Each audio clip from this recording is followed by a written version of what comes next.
É pra eu gravar, não é pra eu ver isso aqui de novo, não. Ok, e aí, gente, tudo bem? Então, não sei se tem como ser mais óbvio, mas hoje o vídeo vai ser sobre Percy Jackson.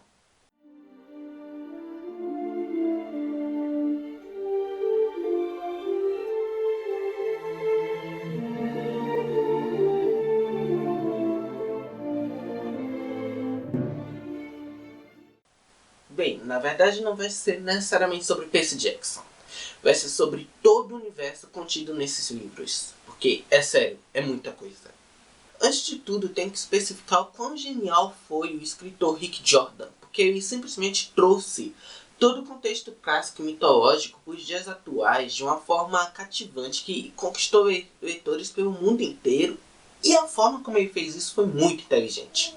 Os 5 primeiros livros, a primeira saga, chama-se Percy Jackson e os Olimpianos. Então, nós somos introduzidos nesse contexto pelo ponto de vista de Percy Jackson, que é um jovem com dislexia, que sempre se metia em problemas na escola. Jackson é um jovem de 12 anos que sempre teve problemas na escola, não só por ele ter dislexia, mas ele quase sempre arrumava confusão, vivia saindo de escola em escola, porque quase sempre era expulso, e nunca era culpa dele, coitado, mas ele sempre levava a culpa. E aí ele descobre, não é bem assim, ele acaba descobrindo por conta de vários acontecimentos que ele é um semideus. E não é só um semideus, ele ainda se é filho de Poseidon, um dos 3 grandes. Qual a explicação de tudo isso? Os deuses gregos, que nós já conhecemos tal pela mitologia, eles não sumiram, eles não morreram, eles simplesmente foram viajando e evoluindo. O que acontece? A explicação disso é que como os deuses são ligados aos mortais, como eles precisam das orações e cultos, eles vão viajando com a chama ocidental, é assim que eles chamam. O que significa? Significa que eles vão migrando de potência em potência. Originalmente eles estavam na Grécia, quando a Grécia era a maior potência mundial, o que já faz muitos séculos. Depois eles foram para Roma e atualmente estão nos Estados Unidos, aqui na América. E não só nos Estados Unidos, como também em Nova York. O que é que existe em Nova York? O Monte Olimpo tá lá em Nova York. O acampamento Meio Sangue está lá em Nova York. E o que é esse acampamento Meio Sangue? Basicamente, se você é um semideus, você está em perigo. Os monstros gregos, as pragas gregas vão atrás de você. O acampamento Meio Sangue é o lugar onde você vai estar seguro. O lugar onde você pode crescer seguro, pode aprender a usar seus poderes e, por você ser um semideus, se você conseguir chegar à idade adulta, que é muito difícil, porque você corre muitos riscos, você já está fadado ao sucesso. Semideuses que chegam à idade adulta se tornam tão famosos e tão ricos que alguns nem se pode dizer o nome. Nos 5 primeiros livros, Percy Jackson e os Olimpianos, nós somos introduzidos nesse contexto grego. Nós aprendemos sobre... Nós, de certa forma, aprendemos mitologia porque Rick Jordan faz a maioria dos contos se repetirem de uma forma nova sobre os pontos de vista de Percy Jackson e ainda adaptando para o século XXI. Eles estão mais modernos, estão adaptados, afinal, como disse, eles acompanham os seres humanos. Antes usávamos togas, agora usamos terno e gravata, então os deuses gregos também estão assim. Nem todos estão de terno e gravata. Alguns deles usam roupas de pescador, outros shortinhos de correio. Foi variando de deus em deus, cada um se veste como quer. Pra mim, que sempre fui muito fã de mitologia grega desde pequeno, esse livro acrescentou muita coisa ao que eu já conhecia de mitologia grega. E era muito divertido ver aquilo. Eu juntava meus conhecimentos antigos com os conhecimentos adquiridos, ia tentando adivinhar o que ia acontecer, ia tentando deduzir quais caminhos levar. E com isso você vai entrando naquela narrativa, que é uma narrativa muito boa, muito cativante, uma leitura bem leve, e já vai conhecendo todos os personagens. Os 3 principais de Percy Jackson e os Olimpianos são Percy Jackson, óbvio, Annabeth Chase, filha de Atena, e Grover. Eu não sei falar o sobrenome dele, não é que eu não saiba, é melhor não falar o sobrenome dele, é sério, eu coloco até escrito aqui, mas não vou falar esse sobrenome. Grover é um sátiro, metade homem e metade bode. Claro, também tem todos os deuses gregos que vão aparecendo. Temos também Quiron, que fez parte da mitologia grega. Ele é um sátiro conhecido Sátiro não, perdão. Ele é um centauro conhecido por treinar semideuses. Ele treinou Hércules na mitologia. Heracles, que é o nome grego. E é claro, tem os outros campistas, outros semideuses. Temos Clarice, que é filha de Ares. Posteriormente teremos mais filhos dos três grandes, e assim vai indo. Nesses 5 primeiros livros, existe uma grande profecia que está prestes a acontecer. Eles sabem o que está acontecendo, os fatores estão indicando, e eles simplesmente precisam vencer um inimigo antigo que está ressurgindo. Afinal, já que é deuses gregos, a maioria dos inimigos sempre vão ser antigos e sempre vão estar retomando o poder. Agora vem a parte de por que Rick Jordan é tão genial. Não bastava ele parar apenas em Percy Jackson e os Olimpianos, ele lançou uma outra saga chamada Heróis do Olimpo. O que é essa saga Heróis do Olimpo? Basicamente é uma continuação de Percy Jackson e os Olimpianos que eu não sei, que eu não acompanhei bem na época, mas acredito eu que nenhum dos fãs esperavam. Todo mundo achou que as aventuras de Percy Jackson tinham terminado aqui, em Percy Jackson e os Olimpianos, o último Olimpiano, que era o último volume. Depois disso veio alguns livros como Arquivos dos Semideuses, mas a gente achou que seriam apenas livros assim, spin-offs pequenos. A gente não achou que ia ter outra saga. E teve.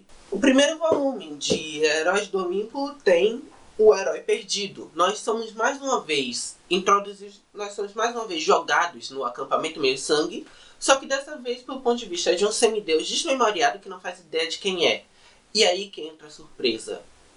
Como eu disse, os deuses foram viajando com a chama ocidental. Acontece que em sua primeira viagem, quando foram para Roma, a maioria aqui já conhece essa parte de mitologia, tipo, Zeus em Roma tem outro nome, Júpiter, Poseidon, Netuno, e assim vai indo. Heracles, que é o nome original, a maioria conhece como Hércules, que é o nome que ele ganhou lá em Roma. Basicamente, Rick Jordan dá uma explicação para isso, e aí nós vemos que existem sim deuses romanos. Eles são uma personalidade à parte dos deuses gregos. Existem sempre um corpo e 2 personalidades, vamos dizer assim, só que divinas.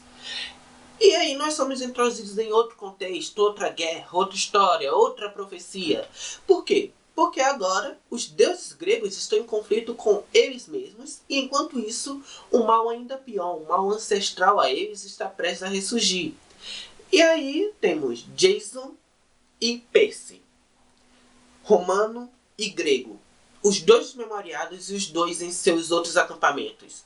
Jason Grace está no acampamento Meio-Sangue, e Percy Jackson acabou indo para o acampamento Júpiter, que é o acampamento para os deuses romanos, para os semideuses romanos. Basicamente precisam se recuperar porque eles estavam desmemoriados, e depois que se recuperam, rapidamente eles precisam seguir o curso para poder cumprir a nova profecia, para poder lutar nessa nova guerra.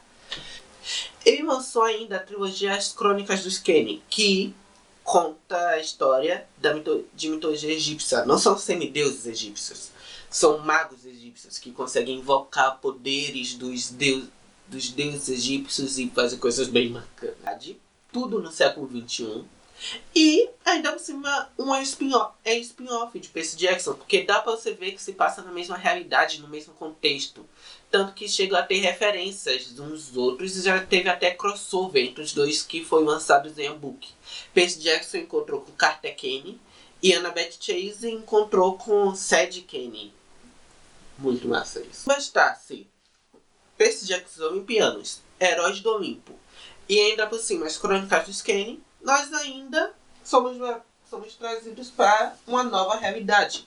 Bem-vindo à mitologia nórdica. O que ele fez aqui? A mesma fórmula. Ele colocou aqui, mais uma vez ele colocou aqui a mitologia nórdica acontecendo. Tudo no século XXI, sobre o olhar de um novo personagem. E não sei se vocês percebem, olha o sobrenome, Chase. Pois é, já é mais uma ligação com Percy Jackson, ele é primo de Annabeth. Véi, na boa, como é bom ser semideus. O primeiro volume dessa nova coleção que ele está lançando é cativante, a narrativa prende, parece, ao mesmo tempo que lembra um pouquinho da narração de Percy Jackson nos 5 primeiros volumes, já se distancia porque é um outro personagem, é o mesmo estilo, mas é outro personagem, então é um novo ponto de vista, uma nova personalidade. E é uma aventura muito gostosa de se ver.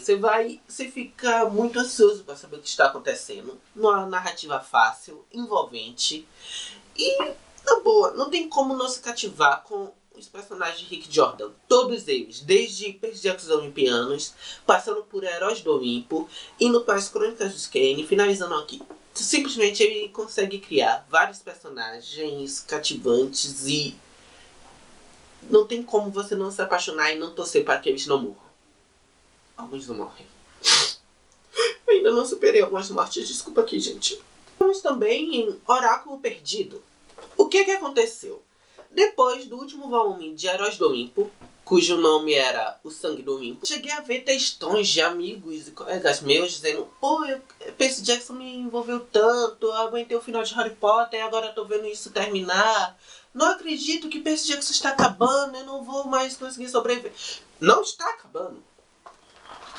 Acontece que todos acharam que agora só teríamos isso sobre mitologia nórdica. Ninguém achava que a gente iria ver mais que talvez Annabeth nesses volumes. E então, o que aconteceu? As Provações de Apolo. Pois é. As Provações de Apolo é a nova saga que Rick Jordan está escrevendo, está lançando, que conta a história de Apolo. Que ele, por conta dos acontecimentos de Heróis do Olimpo, Apolo teve algumas consequências e mais uma vez somos jogados no acampamento meio sangue. E alguns capítulos são tremendos fanservices, porque Apolo faz perguntas que os próprios fãs fizeram depois que terminou o livro. Tipo, a gente sabia que ia ficar tudo bem, mas fica aquela pergunta: o que aconteceu com fulano? Se o Crânio vai saber disso, como é que vai ser tal? Aqui responde tudo, porque Apolo faz todas as perguntas. E aí, é por isso que é fanservice, nós ficamos sabendo. E ainda tem algo novo aqui. Geralmente nos outros livros, as equipes, vamos chamar assim, a equipe já era formada logo nos primeiros capítulos, ou demorava um pouquinho a formando, às vezes podia até ir mudando. De qualquer jeito, a gente sempre sabia, por exemplo, que em Percy Jackson Olimpianos, mesmo tendo os outros protagonistas, a equipe principal era Percy Jackson, Annabeth e Grover. Direito em Heróis do Olimpo eram Percy Jackson, Annabeth, Léo, Piper e Jason, Weasel e Frank. Pronto, 7 semideuses. E em As Crônicas dos Kane eram os dois irmãos, Sed e Carter, que eram a equipe principal. Depois eles foram conquistando outros personagens, mas era aquela dupla. Já em Provações de Apolo, a gente não formou uma equipe, não formou um grupinho. Apolo convivia com os outros semideuses, com seus filhos e tal, mas não tinha aquele grupinho que a gente sabia que ia sair por aí fazendo tudo. E tem sua parceira, Meg. Sabemos que de certa forma eles estarão ligados, mas a formação mesmo da equipe acontece bem no final, e óbvio que eu não vou dizer pra não dar nenhum spoiler. Basicamente é isso. Nesses livros Rick Jordan estão contidos todo um universo com várias possibilidades, passando por várias mitologias. E por que eu decidi falar disso agora? Recentemente a internet explodiu. A internet dos semideuses, pelo menos, explodiu porque já foi lançado o segundo livro desse volume, que eu ainda... tem aqui o Martelo de Thor, que eu estou super ansioso para ler, mas o dinheiro ainda não deixou. Boatos do lançamento do segundo livro sobre Apolo. E ainda teve rumores, que a gente já sabe que são falsos, mas teve rumores sobre uma série. Basicamente é uma saga que parece que nunca vai terminar e que os fãs querem que nunca termine de verdade. É uma saga que consegue se manter. Muda de protagonista, muda de cenários, muda de inimigos e com isso vai se mantendo. É algo muito promissor e que tem cativado milhares de pessoas por todo o mundo. A série chegou a ter 2 filmes. A série Percy Jackson Olimpiano chegou a ter 2 filmes que não tem coisa boa pra falar. É melhor não falar nada. Até hoje, vários fãs pedem para que, de alguma forma, a Netflix ou qualquer outra emissora converse com o Rick Jordan, que aparentemente é uma pessoa super aberta e muito divertida e tal. Converse com o Rick Jordan sobre as possibilidades de fazer uma série na televisão. Porque uma série de televisão seria a segunda chance que Percy Jackson precisaria. para poder ter uma adaptação digna. E isso iria ainda conquistar talvez mais fãs. Tem muitos fãs que não gostam. Tem muitas pessoas que não gostam de livros. Infelizmente tem. Eu não entendo como elas vivem, onde elas trabalham, o que é que elas fazem. Mas existem essas pessoas. Uma série iria fazer as pessoas assistirem, talvez adquirir o amor pela leitura, talvez adquirir a curiosidade e posteriormente o amor pela leitura. Sem falar que iria bom por os fãs ver uma adaptação, ver aquilo que sempre esteve aqui numa televisão ou no notebook, depende de como você for assistir, no computador, sei lá, no celular. Basicamente é um desejo muito grande dos semideuses e eu acho que eu falo por todos quando eu digo que nós ainda temos esperança de uma adaptação digna para Percy Jackson, porque Percy Jackson não pode ter somente aqueles 2 filmes ridículos como adaptação. Eu adoro o governo. Alexandra Dario, eu adoro ela, mas... Aliás, a maioria dos fãs até adoram os atores, mas eles não foram os atores certos. O filme teve um monte de decisões erradas, um monte de falhas no roteiro. Não tô nem falando em comparação com os livros, um monte de falha em comparação. Tipo, compare o filme com o filme mesmo. Os livros são geniais e chega a ser uma ofensa os filmes serem tão ruins. Bom, então é isso, galera. Esse vídeo foi mais um resumão sobre todo o universo de Percy Jackson.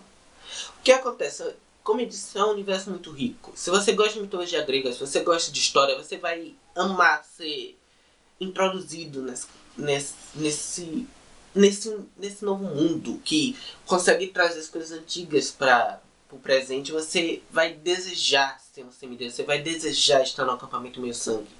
Então, deem uma chance a Percy Jackson, aos livros, não aos filmes, que vocês não vão se arrepender. Bom, até mais.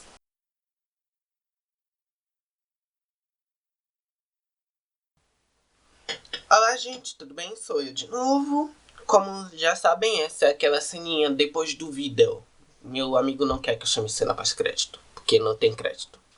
O que é que eu vou dizer? Gravado, criado e roteirizado por Will? É, né? Então, basicamente, agora eu vou falar algumas coisas. Primeiramente, como eu fiz um vídeo todo de Percy Jackson, bora lá, né? Muitos fãs da saga devem estar se perguntando: Murilo, de quem você é filho? Will, quem é seu pai? Ou quem é sua mãe? Depende. É porque os fãs de Percy Jackson, nós somos semideuses, os seus fãs, e cada um diz de quem é filho. É importante você ver os livros para você não dizer coisas idiotas, como eu sou filho de Hera, ou eu sou filha de Artemis. Leia os livros para você não cometer esses erros. Bem, eu sou filho de Poseidon. E eu já imaginava que eu seria filho dele. Todos os testes que eu fiz, absolutamente todos, deu que eu sou filho dele. Apesar de eu até gostar de fazer coisas como os filhos de festas, porque eu meio que sou artesão, né? Eu sempre tive uma ligação muito... Uma ligação muito estranha com o mar. É só eu entrar na praia que eu já me acalmo. Eu adoro ficar lá. Minha mãe me levava pra praia quando era pequeno. Eu ficava... Digamos que a gente fosse à praia à tarde. A gente ia, sei lá, umas 11 horas pra sair umas 5 da tarde. Esse tempo todo eu ficava na água. Eu só saía da água se fosse pra comer queijinho e voltava. Assim mesmo. Tanto que eu sou louco por sereias, louco por tritões. Não sei se vocês já repararam nesse adesivo aqui atrás de mim, ó.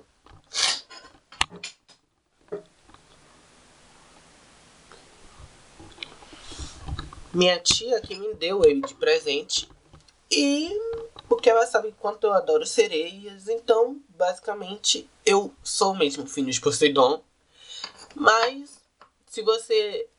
Depois que você lê os livros e se envolver, você vai sentir vontade de saber de quem você seria filho. Então você pode ou tentar fazer um auto-reconhecimento para pensar com qual deus você se encaixa, com suas características. Embora, por exemplo, no caso de Frank, que é um dos personagens de Heróis do Olimpo, ele se achava muito parecido com Apolo e foi descobrir que no final não era filho de Apolo. Não vou dizer de quem ele era exatamente filho, mas